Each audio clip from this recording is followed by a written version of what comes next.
The central lie of Donald Trump's deportation campaign promise came apart today when Donald Trump himself decided to agree with Senator Alex Padilla. Federal agents who did that came after Donald Trump completely surrendered on his promise to deport 15 million people, and agree with every Democrat in the House and Senate, and agree with Kamala Harris, and agree with Joe Biden that, of course, we should never be arresting and deporting the hardworking people who harvest our food in this country, the hardworking people who make our clothes in this country. What if I told you Trump's mass deportation plan would cost up to $315 billion and could turn into the biggest travel agency scam in history? We're talking tent courtrooms in Laredo, endless bus convoys, and flights to 190 countries. At 9:43 a.m. today, saying our great farmers and people in the hotel and leisure business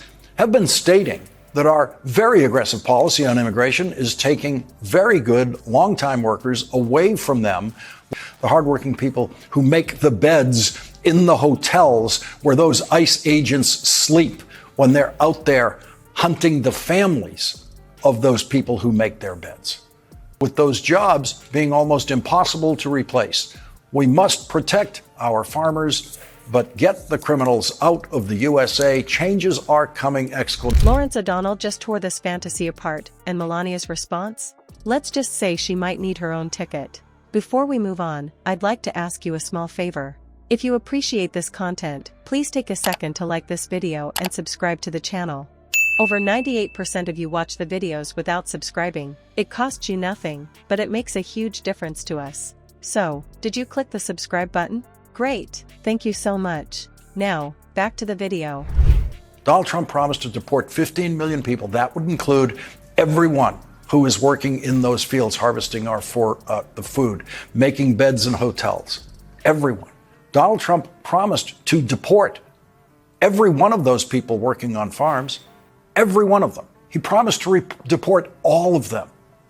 And then he decided not to deport them today. And now that Donald Trump has finally decided to listen to the owners of those industries, he's not going to deport 15 million people. He's not going to deport 1 million people. It's over. The mass deportation lie that he never could have done anyway is over and done. Imagine hearing a plan so big, so wild, that you'd swear it came from a sketch comedy show, and then realizing it's actually coming from a man who once had the nuclear codes. That's the vibe here. Trump struts out and says he's going to deport 13 million people. 13 million. That's about 4% of the country, more people than live in Pennsylvania. And he talks about it like it's a fun weekend project. You know, rake the leaves, clean the garage, remove millions of human beings. Easy stuff, right? In his version of reality, it's all neat and tidy. Just round folks up, stick them on a bus or a plane, and whoosh, problem solved. All the people who Senator Padilla knows feel threatened tonight, all of them, can stay. According to Donald Trump this morning, they can now stay. Donald Trump formally, publicly gave up today. According to Donald Trump today, all of those people can stay. Millions and millions and millions of them can stay. All the hardworking people with jobs can stay. That's most of the people who... Our farmers are being hurt badly by, they have very good workers. They've worked for them for 20 years. They're not citizens, but they've turned out to be, great. Except, small detail, this little plan would cost anywhere from $162 billion to $315 billion. That's not pocket change. That's enough to give every single kid in America free pre-K, fix dangerous bridges, and still have a pile of cash left over for, I don't know, maybe a giant inflatable wall so Donnie can take pictures in front of it. But sure, let's blow it on turning IC into America's busiest travel agent. You go into a farm and you look and people they've been there for 20, 25 years and they've worked great and the owner of the farm loves them and everything else, and then you're supposed to throw them out, and you know what happens? And we're going to have to do something about that. We can't take farmers and take all their people and send them back because they don't have maybe what they're supposed to have, maybe not.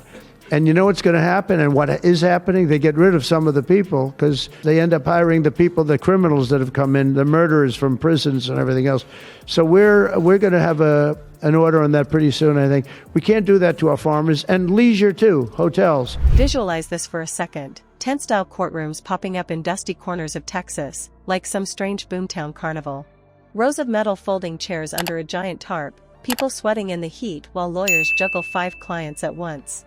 Then, over at the airstrip, you've got now boarding announcements for destinations in 190 different countries. Welcome to Trump Air, no peanuts, no in-flight movie, and yes, final destination is wherever your family hasn't lived for years.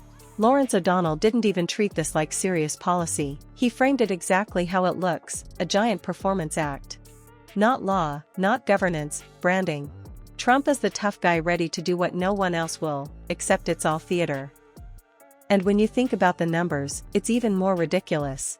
The entire American prison population is about 2 million people. This plan would involve moving more than 6 times that. Imagine the lines for those buses. Logistically, you'd need a fleet of buses so long they'd stretch from New York to Los Angeles, and then you'd still have people waiting. The air operation alone would make the Berlin airlift look like a school field trip. Thousands of planes running non-stop, all to carry out something that experts have already labeled a population purge. Not a policy, not a solution, a purge. That's their word, not mine. The kind of language you usually hear in history documentaries narrated in a grave tone. And we're not even talking about how you'd track down these 13 million people. It's not like they're all sitting in the same park waiting for a shuttle bus. You'd need thousands of agents, endless coordination between departments, and an army of lawyers to navigate the mess. This is an operation that makes the moon landing, with its rockets, scientists, and mission control, look like light work. NASA at least had a countdown. Here, there's no plan, no schedule, no step-by-step. Here's the kicker. Experts say there is literally no blueprint for this scale of deportation. Nothing. Zip. It's like announcing you're going to relocate the entire Statue of Liberty using a bicycle and some duct tape. Sounds bold, looks strong to your base, but in reality, it's just a headline grab. And that's the part O'Donnell hammered on, the gap between the show and the substance. Because when you strip away the big speeches, the campaign lighting, and the hand gestures, there's nothing but a vague promise that feeds on fear. And here's where it gets especially rich. All this talk about purging America of outsiders hits a little different when you look inside Trump's own home. The man who claims millions must go happens to be married to someone who arrived in the US from Slovenia, navigated a work visa, became a citizen, and now lives in the gilded penthouse as First Lady turned Florida resident. That's not irony. That's hypocrisy dressed in a designer gown. And once you see that, the theater becomes even harder to take seriously. This was never about real immigration policy. It was political dinner theater, loud enough to scare, flashy enough to grab headlines, and vague enough to avoid any real math. Grumpy Trumpy gets to look T,